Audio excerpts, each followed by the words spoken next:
we should aspire, but aspire after taking, I would say, a realistic assessment of where technology is likely to be in the next 20, 30 years. So there has to be a certain amount of realism built into it.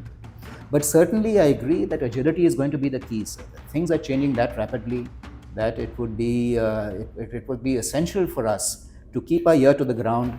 But the key is here that perhaps in some spheres we are reaching a dead end in technology. Yes. So should we seek help? Should we buy technology? I mean, that's the key question that we need to face these days. Today we have an interesting conversation where Admiral Arun Prakash is in conversation with Admiral Monty Khanna. It's the first episode of a new podcast series called Dabolim Dialogues. Today their focus is on Varuna Exercise, which is like a joint collaboration between the French and the Indian Navy. They also discuss aircraft carriers in a very insightful conversation. I would urge you to check them out and subscribe to their YouTube channel. Without further ado, I present to you Dabolim Dialogues.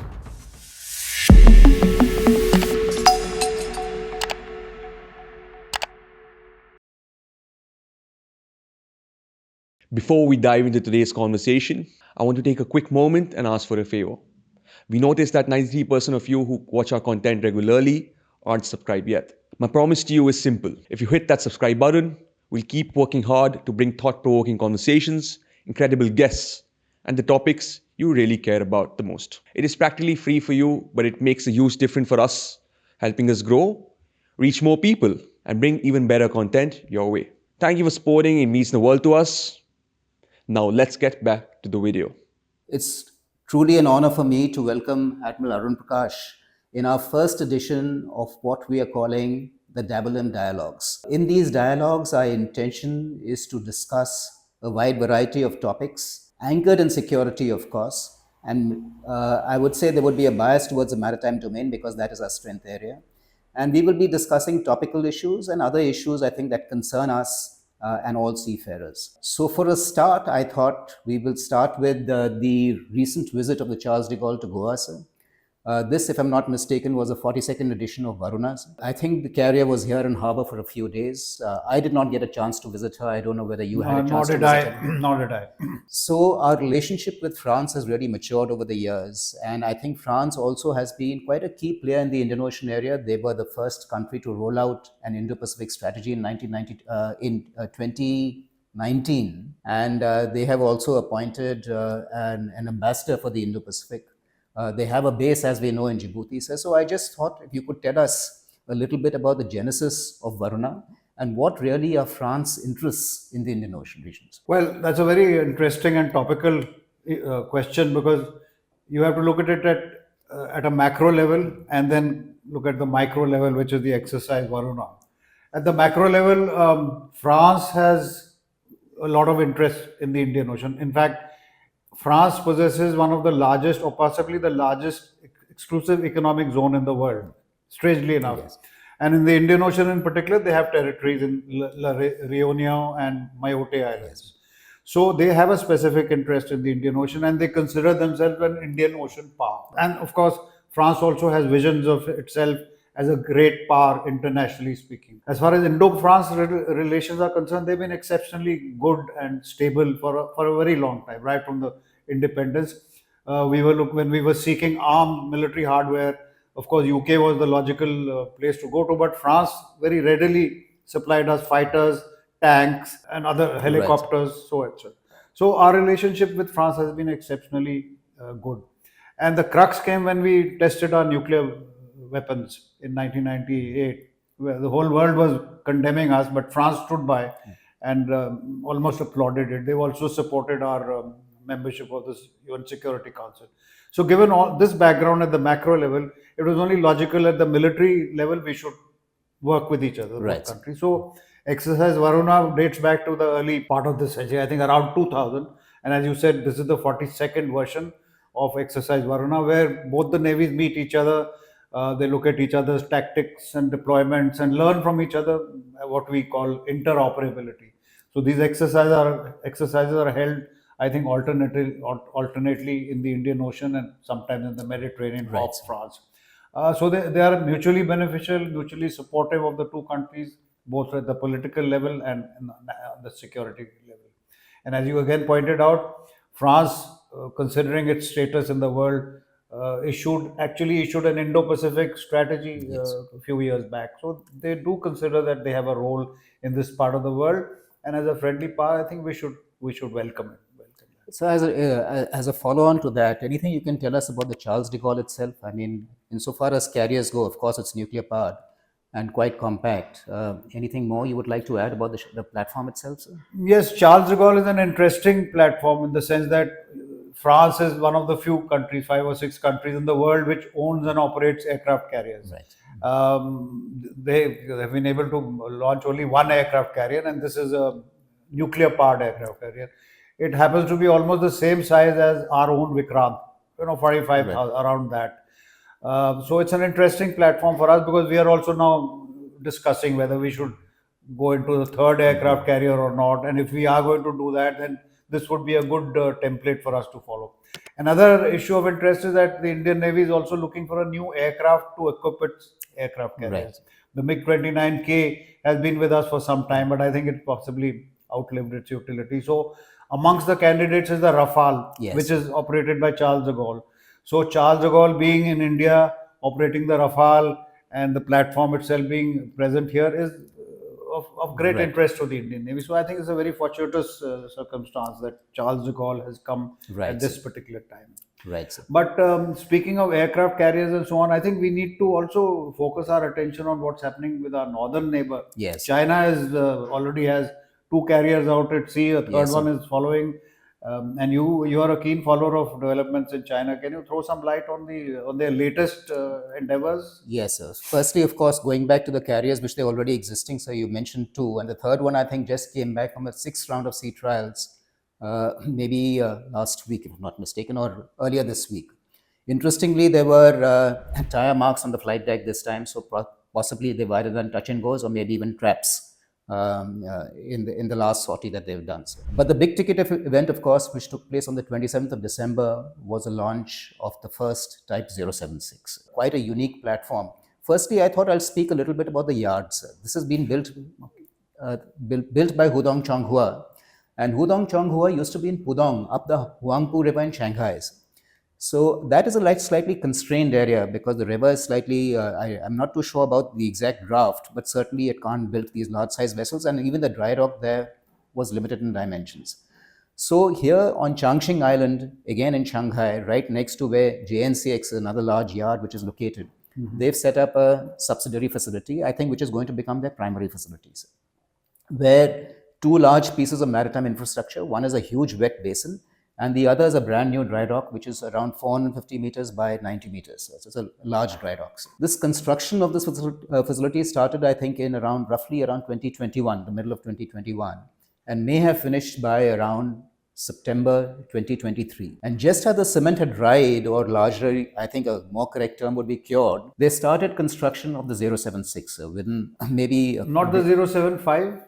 The predecessor to this? No, this is the 076, first of class. So when you compare this vessel to the 075, and this was recently launched, as we know, on the 27th of December. Sir. When you compare this vessel to her predecessor, the 075... These are amphibious yes, sir. So these are like an LHD. She has a landing dock, and plus she has a strong aviation component, which we'll speak about, sir. But when you compare it to the 075, the 075 is 250 meters, this is roughly 260 meters. So in length, they're just marginally, but in her beam is much, much more, sir. The 075 is 30 meters, she's around 48 meters, sir. So it's a huge, tremendous increase in beam. The overall configuration has also changed. The 075 has a single island. This has got a twin island sort of structure. Propulsion, I think, has also changed, sir. On the 075 was diesel, and here some reports are saying that this is gas turbine, and maybe gas turbine with integrated electric propulsion. Sir. But the big ticket changes are on the aviation side of the house. So if you see, I mean, firstly, of course, is a flight deck. It's a through flight deck, not angled. They've got deck edge lifts, 2 of them, unlike the 075, which had, centerline lifts. And the biggest change, of course, is EMALS, where they've got a single catapult mounted on the port side, which is of the same dimensions as that of the Fujian. So this, I think, is going to be, it puts China in a different spot, where largely, one critique about China is that they copy the West. But here they seem to have broken out from that mold, and they're experimenting and seeing what you can do in different classes and how you can mix and merge. So here you've got a unique platform with a well deck, which can take LCACs with a strong aviation component, which can probably launch, I mean, drones, GJ11, etc. They're talking about these drones and maybe even more. But I thought, sir, since if you could tell us a little more about EMALS as a concept, sir, as to how does it change as compared to a steam-driven catapult, and what will bringing drones onto a float platform, how will that impact warfare at sea in the years to come? Well, it's interesting that you use the term mix and match because the Chinese seem to be doing it quite well. They have two objectives in front of them. One is to project A2AD against America, you know, as a deterrent for any American invasion or so on. And the other objective, of course, is reoccupying Taiwan. Yes. So this kind of a platform, amphibious assault vessel or a landing platform dock, can be used now. The way they've configured it, it can be used in both objectives. Taiwan, Operation Taiwan, and against the Americans. The EMALS that you mentioned stands for Electromagnetic Aircraft Launch System. Right. Now, historically, aircraft carriers or aircraft operating ships have used a catapult, which was generally a steam catapult. Good piece of equipment, but very complex, difficult to maintain, prone to breakdowns and so on. So about a decade ago, the Americans innovated this EMALS, which is an electrically driven mechanism which launches aircraft. It can be calibrated to the exact weight of the aircraft being launched. It imposes less stress on the aircraft airframe. So it has proved itself to be a much more useful, and it's less prone to breakdown and simpler to maintain, etc. Of course, it requires a huge amount of electrical impulse for the ship to generate. So now an EMALS was first installed on a US aircraft carrier, Gerald Ford, I think a few years ago, but they had a lot of teething troubles with it. In fact, at one point, I think President Trump said that we should discard it, but they didn't discard it, they've kept it. But to everyone's shock and surprise, the Chinese suddenly emerged with their own version of EMALS. Now, whether they did industrial espionage or invented on their own, it's a considerable achievement. So I believe it's been installed on their third aircraft carrier. But installing it on an amphibious assault ship is quite a unique thing. So what this will enable them to do is to launch, as you said, unmanned aircraft, unmanned combat aircraft, and B, if they so desire, possibly they can actually launch manned aircraft also.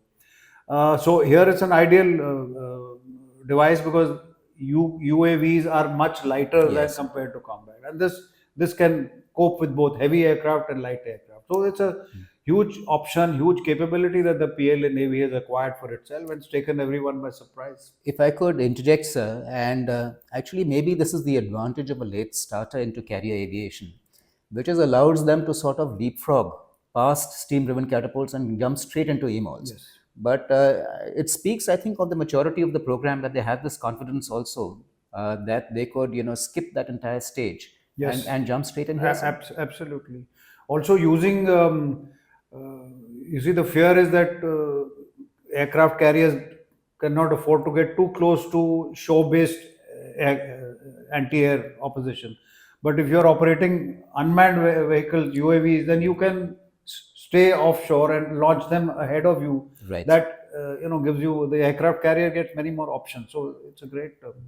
But talking about shipbuilding, etc., when they launched this 076, I noticed they also launched 2 frigates at the same time, which they didn't publicize very much.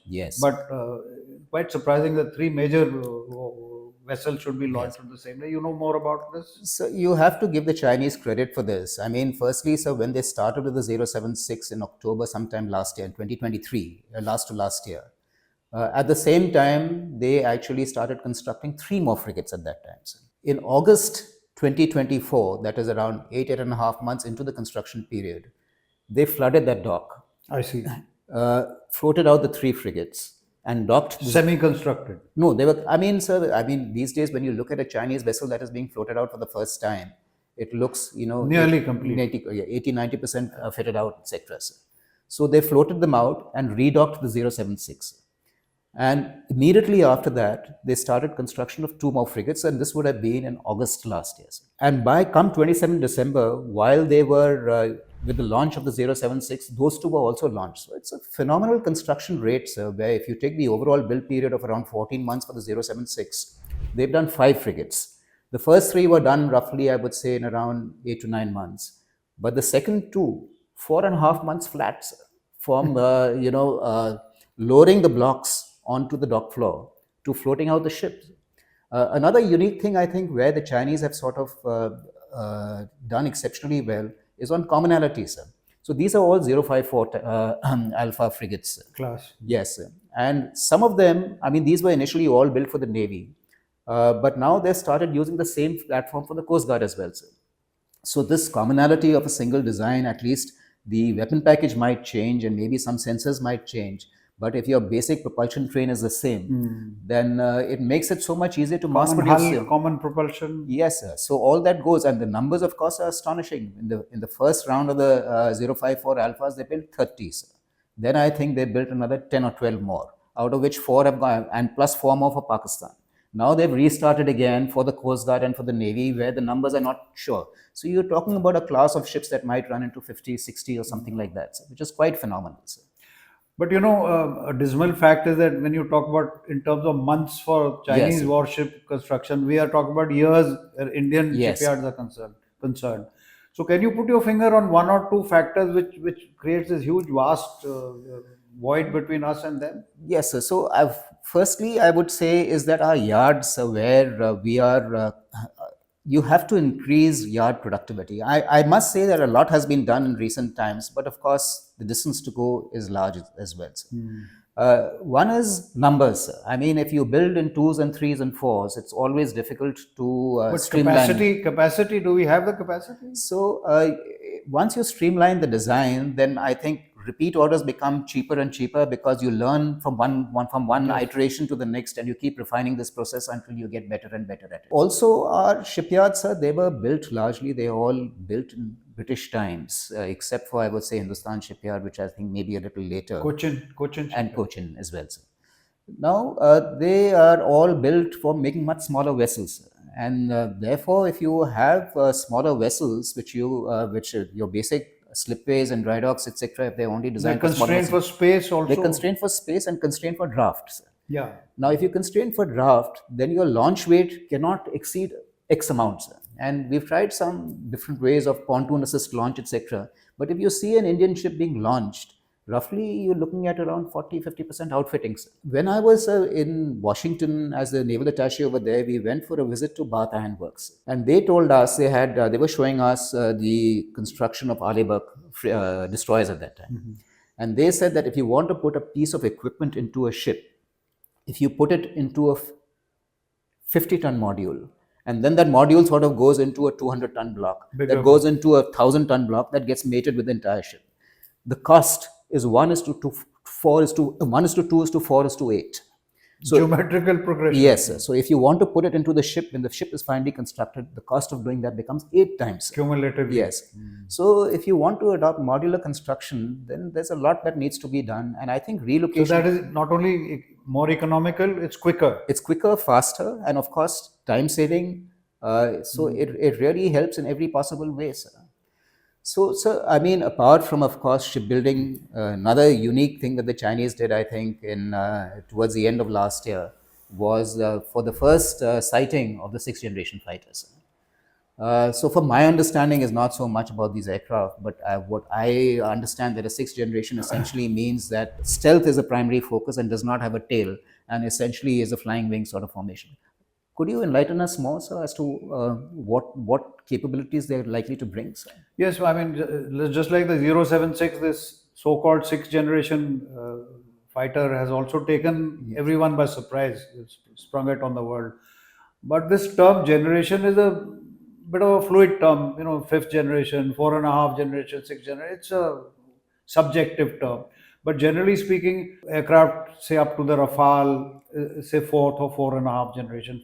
5th generation requires essentially 2 or 3 attributes. One is stealth.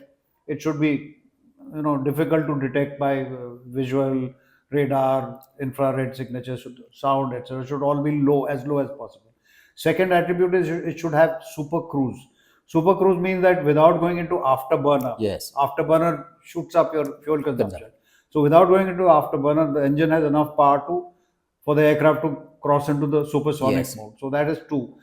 Third is data fusion. The pilot is very heavily overloaded in Yes. aircraft. So if there can be some computer which can take data from radar, from Yes. infrared, and so on, and present it in a fused manner to the. So these are the three main attributes of what we call a fifth generation aircraft. Right.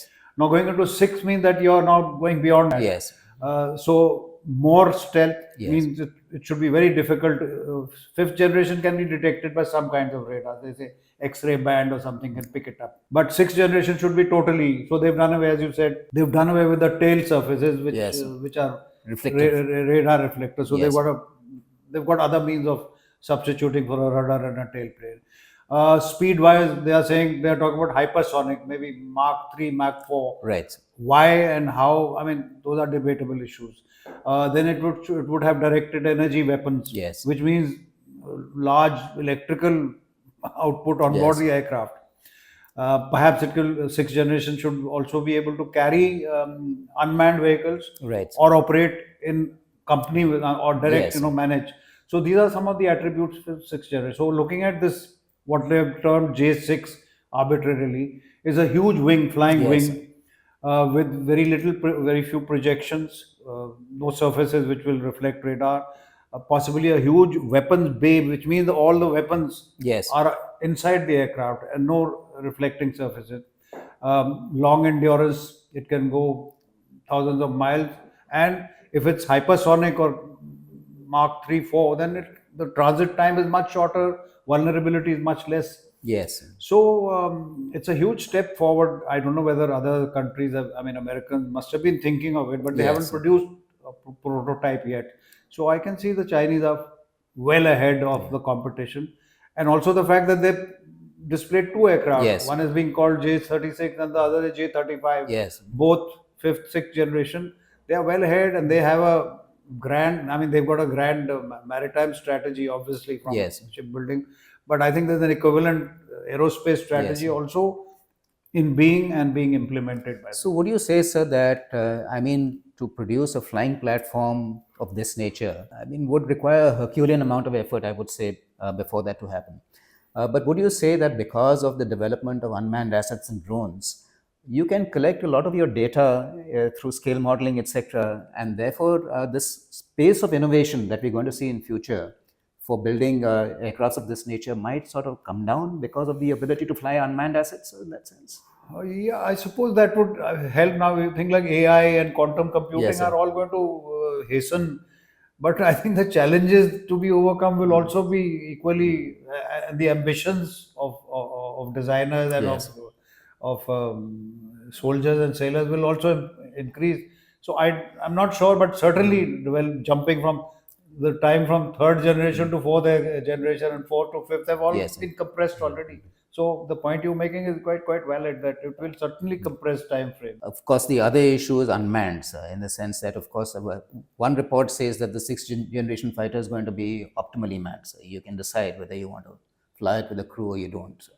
But this entire concept of unmanned and unmanned aviation has been in the limelight, I think, recently, primarily because of Elon Musk. I think he was quite Yeah. critical of the F-35 program and saying it is foolish to go past, to be designing manned fighters today. So where would you see this sort of debate going, sir? And not really a debate, but in terms of capabilities as unmanned assets mature. Do you see the pilot becoming sort of obsolete in terms? Yeah, I can see Elon Musk is going to be very unpopular with the US Air Force and Yes. US Navy, because Yes. there are strong lobbies which, not entirely for scientific or technological Yes. reasons, but sentimental reasons, Yes. are attached to manned aircraft, because Yes. there's no manned aircraft, no pilots. But I think manned aircraft will still continue to exist. Perhaps the ratio of manned to unmanned will change drastically. But one manned aircraft can control a dozen UAVs.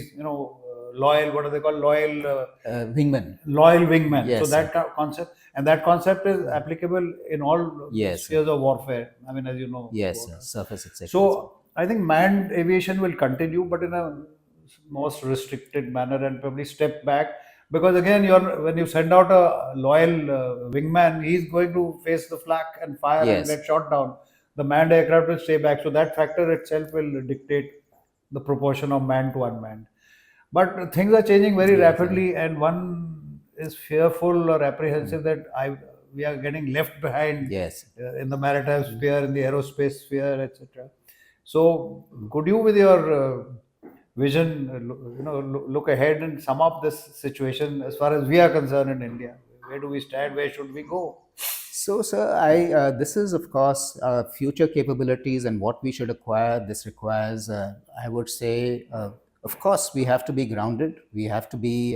We should not jump into technologies. the moon. Yes, which are not really mature. I think a great example is the DDG 1000, the Zumwalt class, where they really attempted to leapfrog a long way out, and they burned their fingers pretty sharply. The Americans in that they were. You went for electric propulsion. You went for a different hull design. You tried to attempt a new type of gun that can fire projectiles to You're around. talking about the U.S. Navy. Yeah, U.S. Navy. So therefore, I think even these are lessons that we need to learn. Yes. And see, we should aspire, but aspire within after taking, I would say, of a realistic assessment of where technology is likely to be in the next 20, 30 years. So there has to be a certain amount of realism built into it. But certainly, I agree that agility is going to be the key, sir. That things are changing that rapidly that it would be it would be essential for us to keep our ear to the ground. But the key is here that perhaps in some spheres we are reaching a dead end in technology. Yes, So sir. should we seek help? Should we buy technology? I mean, that's the key question that we need to face these days. I would say that in many ways, from platform centric systems are becoming. I mean, warfare is becoming much more system centric. Yes. And in a sense, that is our strength areas. I mean, there was some reports a few years back that the prime contractors for future platforms are not going to be people like Lockheed Martin or Boeing, but are going to be Microsoft and Apple. And the platform will be outsourced to an aircraft manufacturer who will design it central to the softwares.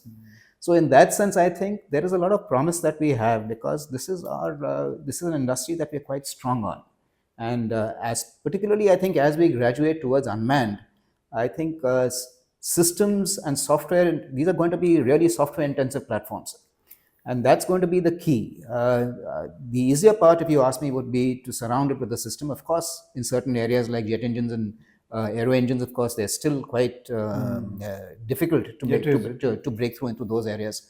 But moving ahead, I think there are green shoots for us also that we can exploit to make sure that we are So well placed. a lot of meat and material for your future podcast, I can see. Yes. So again, sir, I just wanted to thank our viewers and to thank you for participating in this. We will repeat this as frequently as we can, but not too frequently. But we will wait for your feedback to tell us and to guide us through this entire process. We are not attached to any other platform. We've created a platform of our own, but it's going to be highly interactive and we look forward to your feedback. So thank you, sir, once again for participating. Thank you, and Monty, thank you, viewers, for watching. asking me. Thank you. Bye-bye. We at DOAP are working really hard to take this podcast to the next level. Our guests are going to get even better. Our production quality is going to get even better. And hopefully, I'm going to get even better too. Most importantly, we are committed to being consistent and continue to do what we love the most. Until then, keep reimagining yourself and know that the power of change lies within you. Jai Hind.